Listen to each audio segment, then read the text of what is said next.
Richie Ray, what's the deal? My baby, what's going on, man? Nah, shit, man. I'm glad we finally getting the interview done. We talked about this a while ago. Man, it's been a minute, long time coming. Well deserved, though. Perfect timing, too. Hell yeah, shit. Last time we talked, you did exactly what you said from then. Man, I stand on my word, bro. I stand on business. That's why I get the respect, man. For sure. So, all right, let's, this your first time on the podcast, so let's just get it started. Let everybody know where you from. What was your childhood like growing up? Bet. I was born on the east side, you know what I'm saying? Over there in the red zone area, you know what I'm saying? 48205. Grew up in Detroit my whole life. I ended up moving to California when I was 18 and really just officially coming back as of the end of 2022, beginning of 2023. Okay. And shit, at 18, that's a big move. That's across the country for real. What made you wanna do that? I mean, shit, bro, I was just ready for something new. You know what I'm saying? My mind was always bigger than where I was at.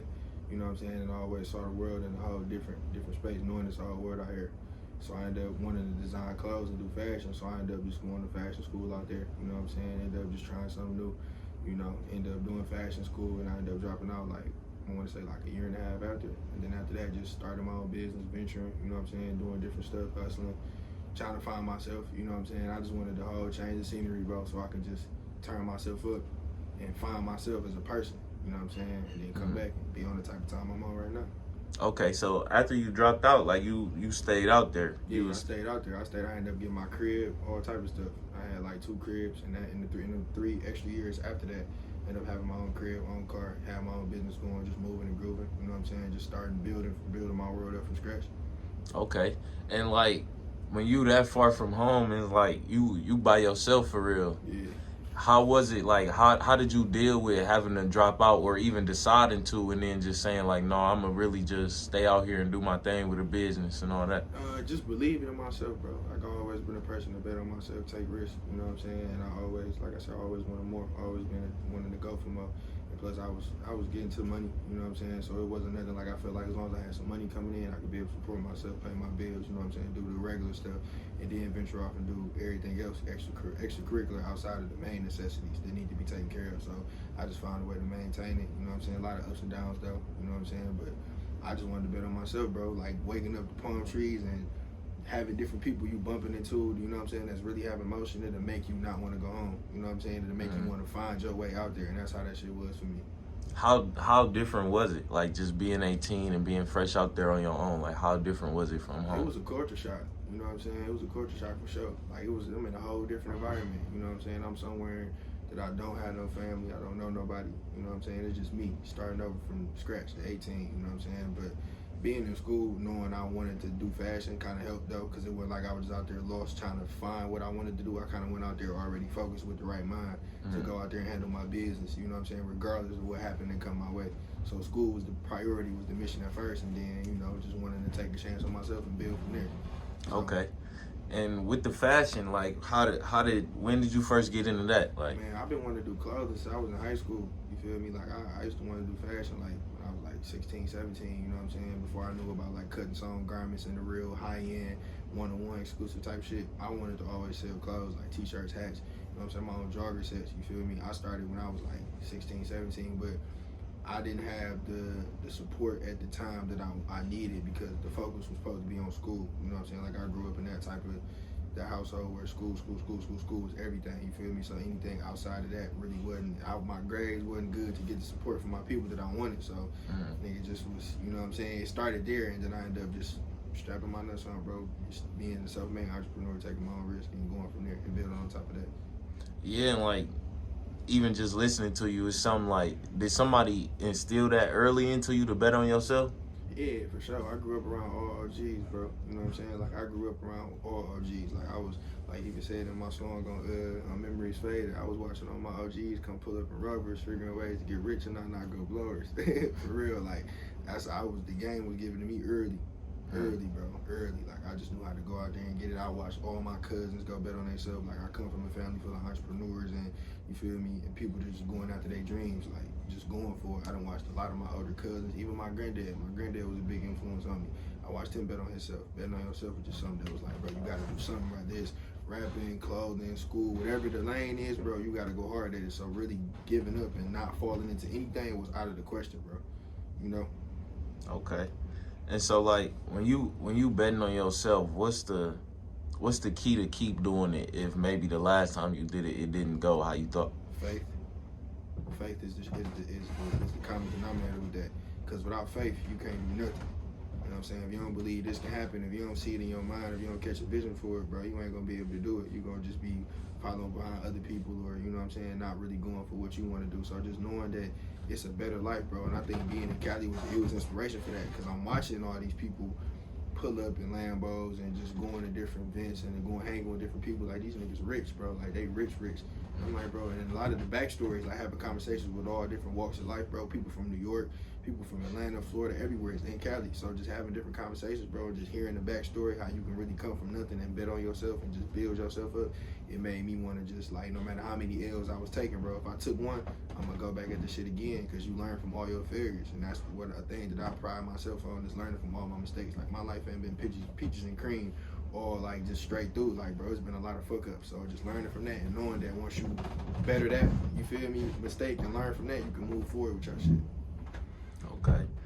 What would you say is like one of the just hardest things you had to go through when you was out there on your own? Missing family. Cause like, I'm a family man. Like, I really love my family. You know, so me not being able to spend the time that I wanted with them, you know what I'm saying? And that was hard. But it was cool, because I was living my life. But the shit that changed when my granddad died, that's when it made me really like just want to come back home, you know what I'm saying? Because I ain't get to see him before he died. You know what I'm saying? I was actually in LA, you feel me, the day before he died. I had got the call, you know what I'm saying, like a day or two ahead, like they had to pull the plug on him, and I had just talked to him. So I think that was like the hardest shit I had to deal with, not being able to see my granddad before he died, because I always see him and just knowing how he always gonna be straight. He a soldier, you know what I'm saying? So that kind of made me, that was probably the hardest thing I had to deal with. And then just navigating just figuring stuff out, bro. Like, I think personality wise and finding friends wasn't hard, just because of who I am. You feel me? Like, my energy and my aura just naturally gravitate towards like good, genuine people, because I'm a good, genuine person myself. So finding the friends and none of that wasn't really hard. It was just more so missing family, bro, and missing so many important moments, you know what I'm saying, and my little cousins, my niece and nephew's lives and all that stuff. I feel that. So that you feel like that's family is eventually what brought you back? Yeah, for the most part, you feel me? At the end of grand scheme of things, bro, definitely. You know what I'm saying? Because my granddad was like the rock, bro. So my family held a lot of stuff together. So when he, you feel me, you know, passed away, it was just, I felt like I couldn't leave my pops here to, you know what I'm saying, hold everything up together by itself. You know what I'm saying? I wouldn't want what my granddad wanted me to do at the end of the day. For sure. Okay, so when did you know you wanted to rap? Man, the thing about it, bro, rap always been around me. You know what I'm saying? Like, even when I was a kid, I used to just write raps, bro. You know what I'm saying? I used to go next door to my homeboy crib, and we used to just get on instrumentals and just write raps. But I was young. I ain't think you could make no paper off of it. I ain't think it was just as a hobby, something we'd do just for fun. You know what I'm saying? And then just over the years, you know, just blowing in the whip with your mans and shit, freestyling and shit. And then one day, bro, I was in Cali, right? And this was like, my homeboys was doing music out there. I had some couple homeboys like out there in the Bay doing their thing with music and just venturing off in it. And we was at the studio. I was playing around, you know what I'm saying? They like, bro, you got the whole vibe to just rap, like everything. Like, even when you freestyle, they like, bro, you done lived life, you done did this. Like, bro, just get on there and try it. I was nervous. I ended up making one song. My first song was terrible. It was terrible. Like, it was whack. And I'm like, man, you know what, bro? I just felt it. It was something in my body, bro. It was something in my, like, in me that was like, bro, this is something that could be for you. You know what I'm saying? Like, if you just practice and work at it, because the freestyling and being in the studio is something different. Them two whole different vibes. You know what I'm saying? Actually laying down hooks, bars, you know what I'm saying? Riding the beat, all that shit, hitting the pockets is different. So I ended up wanting to do it, because I ended up making one song. I think it was off of J. Cole beat. I forgot the name of that. It was off, damn, bro. Damn, I forgot the tape it was off of. It was off the one with the burning basketball right behind him. I think it was, you know what I'm talking about. You know what I'm talking about. Yeah. You know what I'm talking about. Yeah. So I ended up doing the instrumental on one of them songs, and I sent it to my pops, and I had sent it to my cousin and my mans, just messing around with it. And they like, bro, this shit hard. Like, I was really talking. So then from there, everybody was like, people out there heard it. They was like, people from New York, Vegas, all over. And they like, bro, you should rap. So, you know, a lot of my friends was telling me that, but it's different when you hear it out of state. When somebody out of state tell you to start rapping, bro, you like, all right, I think I might have something. You feel me? Because if I can rap and these people out of town that don't even know me can feel it, the whole world can feel me. And then knowing me and myself, I just told myself, bro, just do it. You feel me? And I was around a lot of rappers, bro. I've been behind the scene on the rap scene in the Detroit scene for a minute, bro, supporting other people in their videos and just, you know what I'm saying, being around. I'm cool with all the rappers. So it was like it was almost bound for me to, you know what I'm saying, for me to do it. It just had the timing of it had to catch up with me. You get what I'm saying? Yeah. Okay. So how would you describe your style of rap? Like Shit, somebody who ain't heard you yet. authentic, bro. You feel me? Like real rap, storytelling. You know what I'm saying? Like when you listen to my music, you bound to just know some stuff that's going on in my life. You feel me? Or a nice story, or just something that's like damn, this relevant. You know what I'm saying? Like it's bars, bro. Like I'm on that bitch rapping, like fluent, really rapping. Mm. Is that something you take pride in? Like, yo, Yeah, for sure. I grew up off hip hop, bro. Like if anything I'm doing, bro, I'm doing it because my heart in it. I ain't doing it just to say I did it. You feel me? Or I'm doing it like I grew up off music, bro. Like I was in the 3rd grade pulling up to school. My pops was banging Rock Boys, bro, by Jay-Z. You feel what I'm saying? I'm watching the video. So music always been around me, bro. You know what I'm saying? I was schooled on all the old hip hop music like Nas, Jay-Z, everybody. So me growing up off that real lyricism, you feel me, made me and inspired me and my whole flow. And then moving to Cali, it just kind of added to the pot too. Like even just knowing like I could just flow different than anybody else. You know what I'm saying? mm-hmm.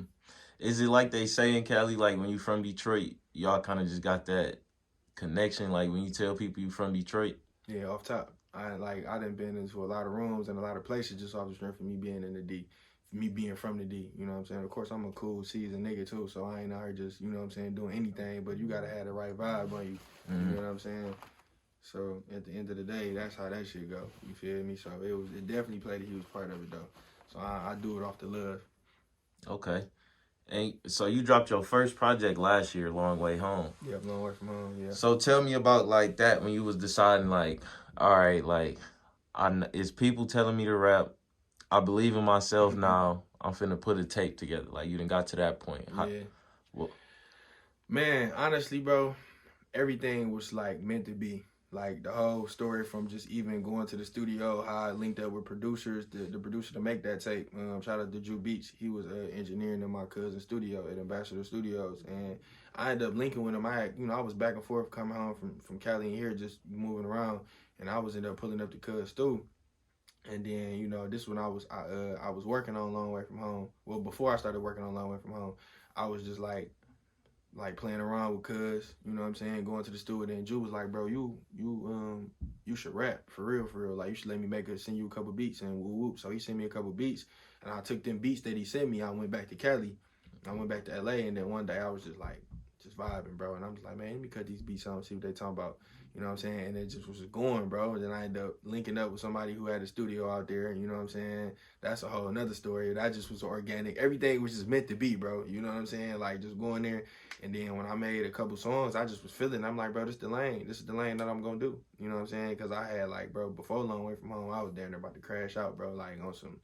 It was everything was just going left for me, you know what I'm saying? It was just a lot of stuff going wrong. So I'm like, bro, this was in front of me right now, and I got a lot of connections and resources around me to do it. So I'm just gonna take it serious, you feel me? And then went in, locked in, kept my head down, and that's how that went. Then I ended up dropping it, coming back to the crib. I made the whole tape in LA. I did 2 songs in the Bay, and then I made the rest of it in LA. And then I ended up coming back here to do a release party. You feel what I'm saying? And just kind of do a little promo shit behind it to see where it go. Really was all just to see how it play out, how it go, just stepping out on faith. And then the reaction I was getting, people was like, bro, you can rap, bro, you flowing, you woo whoop. And I'm like, all right, bro, this is something I'm gonna stick with. And that's how that came about. and after Long Way From Home, like how long was it in between before you started thinking about the next project or putting the next one together? Was it instantly, or was you kind of like riding that out for a minute? The whole thing was really, I had mixed emotions. I just was recording, like the whole process of me, promoting Long Way From Home and just like getting the traction behind that. I was recording music, bro. Like I just I didn't know what I wanted to do with it. You feel me? Whoop. Like part of me was like, man, I'm gonna make another tape. No, I'm gonna just sit on these songs, and I just started labbing up, bro. So I just was standing there building my catalog, and then I want to say probably like around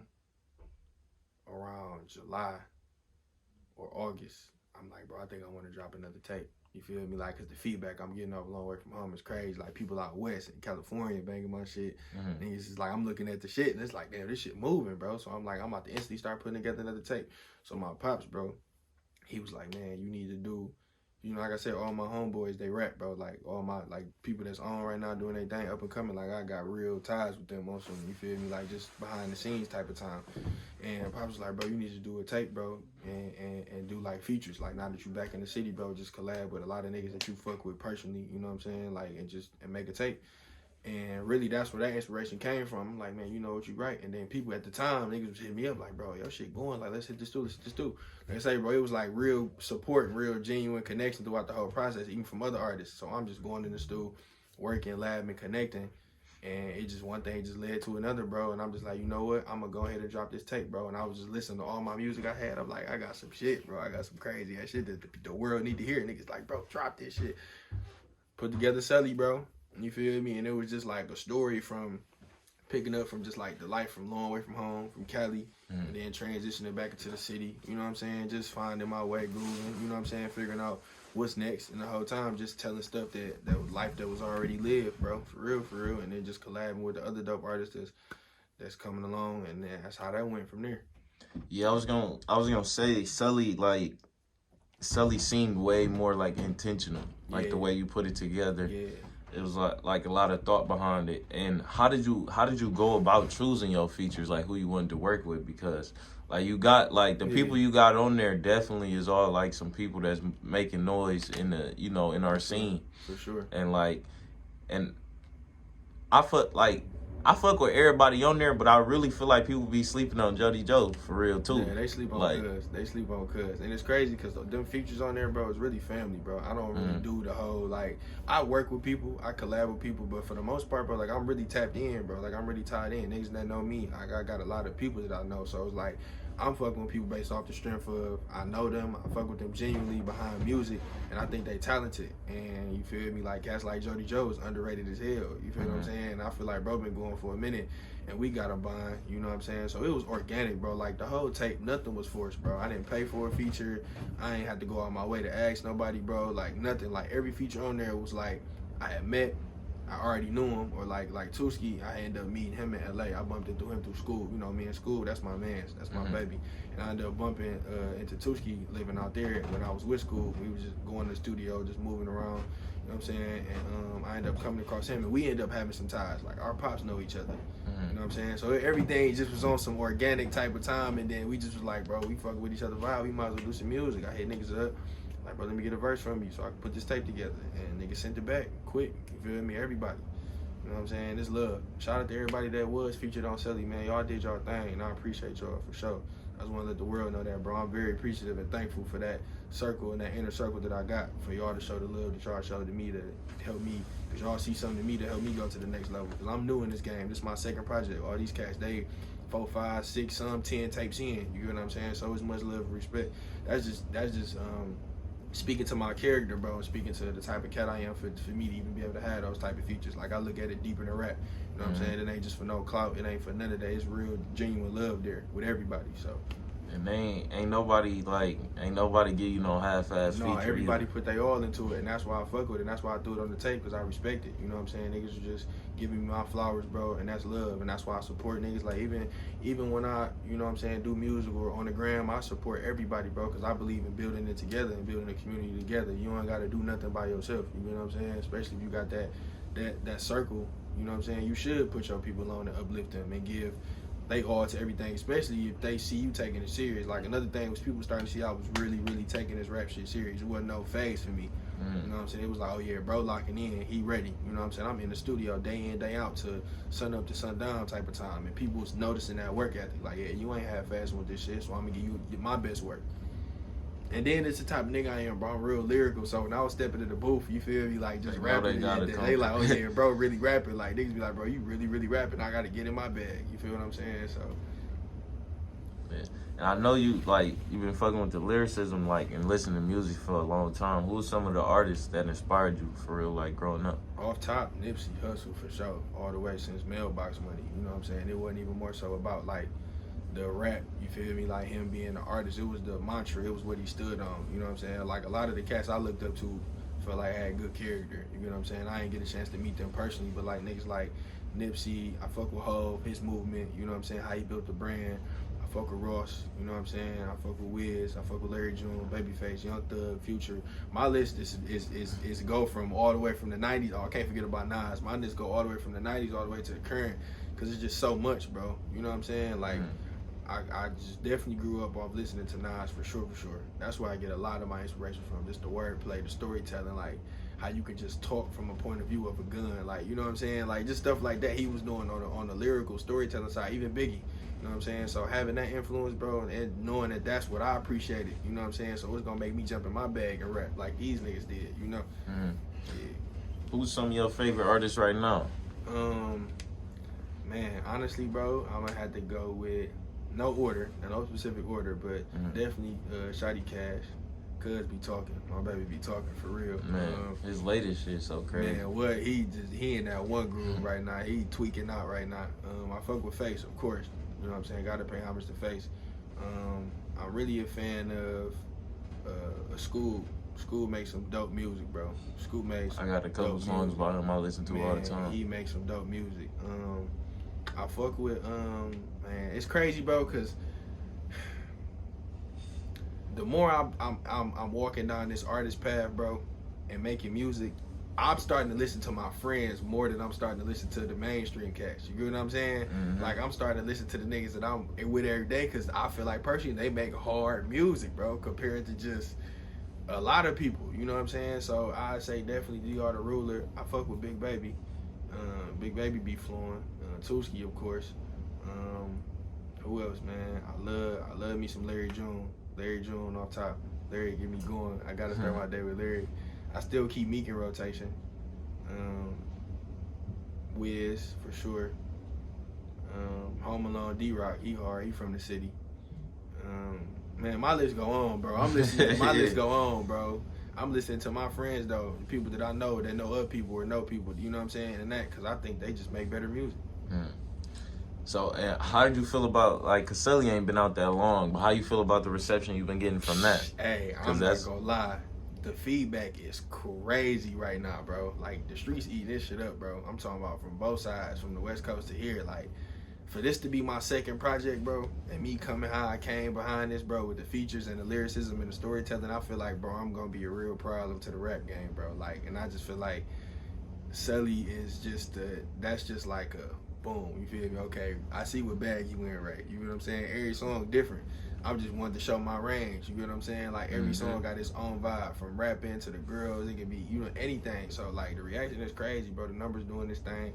People really telling me, like, to really keep going, like, they can see it, you know what I'm saying? Like, I'm about to hit the next level with this music shit, just even with my sound, you know? So, I love it, but it's crazy, bro, because I already knew it was going to do what it's doing right now. Like, I sat back on this project for about 4 months, bro. I had it done for about 3.5, 4 months and just sat on it, you know what I'm saying? And got everything together, got all this shit together, because I already knew it was going to be moving, bro. It was like a premeditated thing, you know what I'm saying? Because I knew the work I was sitting on. Like, bro, I make a lot of music, but for me to listen to Sully, I had it mixed, transition, all that shit. For me to listen to it for 4 months straight and not get tired of it told me everything I need to know about it.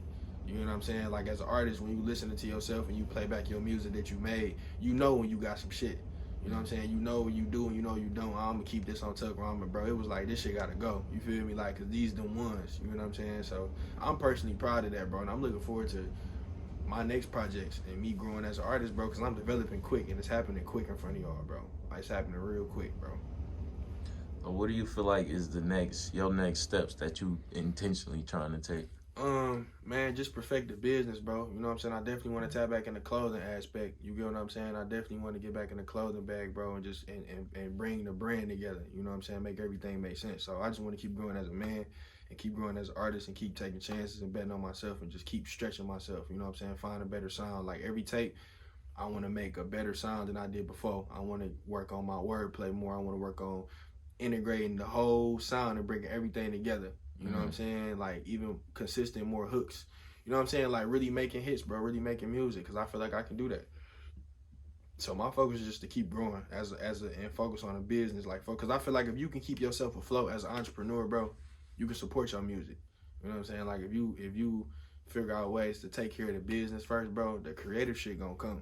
You know what I'm saying? So I know I can rap. I just want to get better in my business so it can give me more shit to talk about in my music. You get what I'm saying? Feel that got more life to live. Yeah, for sure. All right. All right, so if it was somebody who never heard any of your music, what's the first song you feel like you would sing to them? No way. 1111. I ain't gonna lie, off top, like, that's probably one of the best songs I ever made. And I got a lot of shit. I got a lot of cold music, but 1111 just something different. You know what I'm saying? That'd be the shit I would send to somebody for sure. I got some unreleased shit too, though, that people ain't even heard. You feel what I'm saying? It go crazy. But something that's out, I send them 1111 and let them vibe off that. Okay.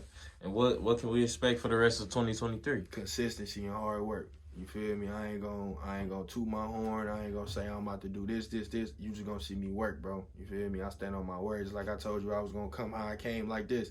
I'm about to just stay consistent because I done found my zone. I done found my groove with this shit. I done found out how to put the business, the networks, the resources, everything together like I can flow. So I'm just gonna be consistent with everything, visuals, clothing, and just really invest in myself and double down because I feel like I've been playing with myself these last couple years. Like I've been doing this creative shit for a while, but I ain't gave myself the right investment in myself, like the right time to just be like, bro, don't do nothing else but just rap or make clothes or stay creative. I always had one foot in, one foot out. You know what I'm saying? Hustling, making money, doing this, living life, whoop whoop. So this the year y'all just gonna see me just drop. And I'm talking about even on the promo and marketing side, just putting my faces in rooms where they gotta be at. You can bet on that for sure. For sure. And I feel like with these interviews, like, it's good for like the promotion and all of that, but one of my favorite things about it is a long time from now or however long from now, you can look back on this and you get insight to like how you was feeling at a certain time, what you was thinking, like what you was going through. So like, what's something that if you watching this video like a while from now that you just want yourself to remember and know? That you told yourself you was gonna stay consistent and apply consistent pressure. You know what I'm saying? Because my talent is there and I know that, but I gotta really being consistent sets people apart, bro. You know what I'm saying? You can have all the talent in the world, but if you ain't consistent putting up your shots, bro, niggas not gonna know who you is, and that matters in this game. So when I look back 2 years from now, 3 years, 5 years, or however long it take me to get to my pinnacle where I want to reach, and if I watch this video again, it'd be the fact that I want to pride myself on how I stood on business and stayed consistent with everything, bro, and kept putting this shit in y'all face, whether y'all liked it or not. For sure. Well, shit, man, I appreciate you for the interview. Anything you want to leave with the people before we get out of here? Man, make sure y'all go stream Sully, man. It's out on all platforms everywhere, man. It's a nice body of work from start to finish, man. If you ain't heard it, you missing out, man. I'm applying all pressure 2023 and after that, and we're going to keep building the brand. We're going to keep everything in-house and keep moving with love. One. For sure, in the timeline to prove that message. If you're still watching this to the end, we appreciate you. Make sure you like, subscribe. All his links will be in the bio. And we catch y'all next time. For sure.